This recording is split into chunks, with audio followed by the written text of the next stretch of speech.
आज Doubtnut app download करें। Doubtnut पर अपने सभी गणित, रसायन विज्ञान, भौतिक विज्ञान और जीव विज्ञान के डाउट्स का करो सफाया। बस प्रश्न की फोटो खींचो, एक ही प्रश्न को क्रॉप करो और तुरंत वीडियो सोल्यूशन पाओ। अभी डाउनलोड करें। हेलो दोस्तों, प्रश्न है मोनोसेकेराइड, ओलिगोसेकेराइड तथा पॉलीसेकेराइड से आप क्या समझते हैं, इनमें विभेद कीजिए। ठीक है, तो इसमें पूछा गया है कि मोनोसेकेराइड, ओलिगोसेकेराइड तथा पॉलीसेकेराइड क्या होते हैं और इनमें हम कैसे अंतर कर सकते हैं। तो ये तीनों क्या है, कार्बोहाइड्रेट्स के प्रकार है। ठीक है, मोनोसेकेराइड, ओलिगोसेकेराइड और पॉलीसेकेराइड तीनों कार्बोहाइड्रेट्स के प्रकार हैं जो किसके ऊपर आधारित है। जब इनका जल अपघटन किया जाता है तो कितने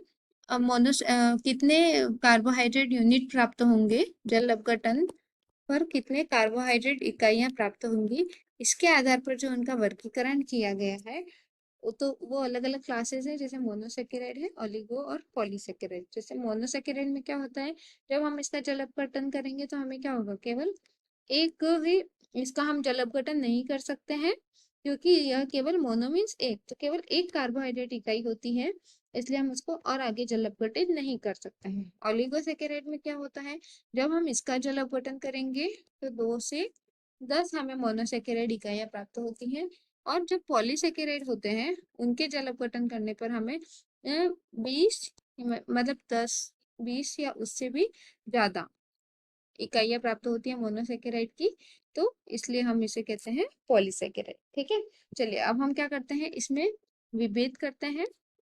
ये हमने एक टेबल बना दिया है, ठीक है, विभेद का, जहाँ पे इधर हमने लिखे हैं गुण, यहाँ मोनोसेकेराइड, ओलिगोसेकेराइड और पॉलीसेकेराइड में क्या अंतर है वो हम देखेंगे। तो सबसे पहले सूत्र, तो मोनोसेकेराइड का सूत्र होता है CnH2ON। ठीक है, जहाँ पे N क्या हो सकता है, N बराबर यह हो सकता है 2 से लेकर 10 तक, क्योंकि ये सिंपलेस्ट शुगर है, जिसमें N क्या है, नंबर ऑफ कार्बन। ओलिगोसेकेराइड, इसका सूत्र होता है CXH2OY। ठीक है, और पॉलीसेकेराइड का भी सूत्र होता है CXH2OY, लेकिन यहाँ पे X और Y की जो संख्या होती है वो क्या हो सकती है, 200 से लेकर 2500 के बीच में। ठीक है, चलिए अब दूसरा हम देखते हैं जल अपघटन। मोनोसेकेराइड का जल अपघटन नहीं किया जा सकता है क्योंकि ये सबसे सरल कार्बोहाइड्रेट होते हैं। ओलिगोसेकेराइड का जब हम जल अपघटन करते हैं तो हमें 2 से 10 मोनोसेकेराइड इकाइयां प्राप्त होती हैं, जिसे हम लिखते हैं मो से।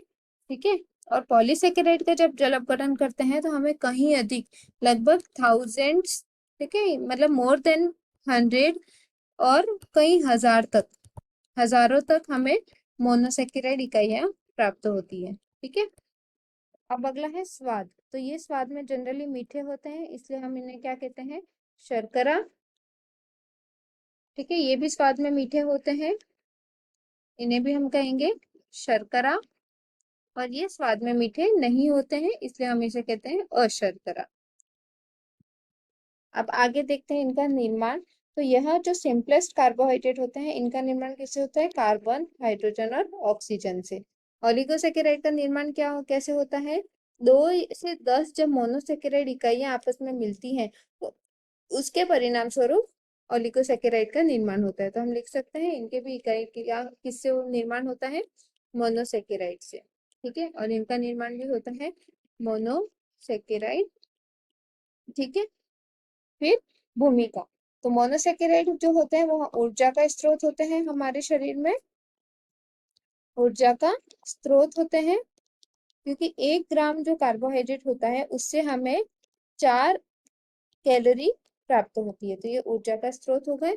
ओलिगोसेकेराइड होते हैं, इनको हम ऊर्जा के स्रोत के रूप में भी उपयोग में ले सकते हैं। इसके अलावा ये जो है वो हम टेबल शुगर, जैसे कि सुक्रोज है, तो सुक्रोज हम किसमें यूज करते हैं, जो हमारी डेली शुगर हम यूज करते हैं जिसे हम टेबल शुगर कहते हैं, उसमें सुक्रोज होता है। उसके अलावा दूध में होता है लैक्टोज, यह भी एक तरह का ओलिगोसेकेराइड है। ठीक है, आगे हम देखते हैं पॉलीसेकेराइड। तो पॉलीसेकेराइड जो होता है यह थोड़ी जटिल कार्य करता है, जैसे कि कोशिका भित्ति का निर्माण। पौधों की जो कोशिका भित्ति होती है वो सेल्यूलोज की बनी होती है, तो कोशिका भित्ति के निर्माण का कार्य करता है। और संग्रहित खाद्य होता है, यह क्या होता है, पौधों और जंतुओं का संग्रहित खाद्य होता है, जैसे कि स्टार्च, ग्लाइकोजन आदि।